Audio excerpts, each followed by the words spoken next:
let's just go back to school buildings, because under Labour there was the private finance initiative, and that has left local authorities in a lot of debt. PFI wasn't always the perfect way of doing it, but we built hundreds of new schools, and that made a huge difference to people's educations. Todmorden High, Calder High schools were once described by a Tory education minister as the worst schools they'd seen, yet in 9 years they've not done anything to rebuild them. Let's go to free school meals for all. Why not just target it, use that money elsewhere? I think what we tend to find is that benefits like free school meals, people don't understand that they can access them unless they're universal, and that's why having something universal really helps. The fact is we've got... But schools get a premium for those families who need it most. Will they miss out on those premiums if everyone gets free school meals? We're going to have a fair funding formula, so no child is going to be worse off. We're also going to fund free school meals, because actually making sure that children have at least one hot meal a day is the least we can do for the next generation. OK, Javed Bashir, let's talk to you. You're promising £7.6 billion by 2023, a lot less than Labour. Why? Funding in itself has got to be found from somewhere, so there is irresponsible funding in terms of going out there to the free market and actually buying as many bonds or converting money into as many bonds as possible and bringing it back in there.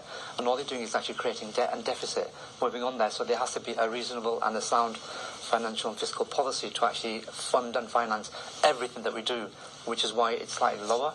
The Institute of Fiscal Studies says that by putting that amount in, it will just bring us to the same levels as it was in 2009. So we're not any better off. If you look at all the other benefits that are coming through, for example, the 9 months plus provisions and the for all children coming to schools that are free school meals, and then the teacher salary.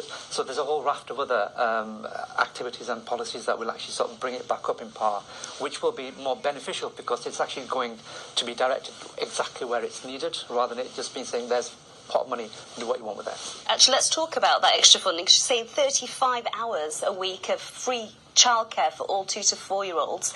That's an eye-watering amount. It's 4.5 times higher than the current levels of spending. It's needed. It's necessary. And all the evidence throughout history and over especially the past couple of decades, right? And if you look at the studies around the US and Canada and some of the other, advanced developed countries, they realise and they recognise from empirical studies and data that the more money you invest, right, in early intervention for the children and earlier provisions, it actually has a knock-on effect to the way children outcomes in life.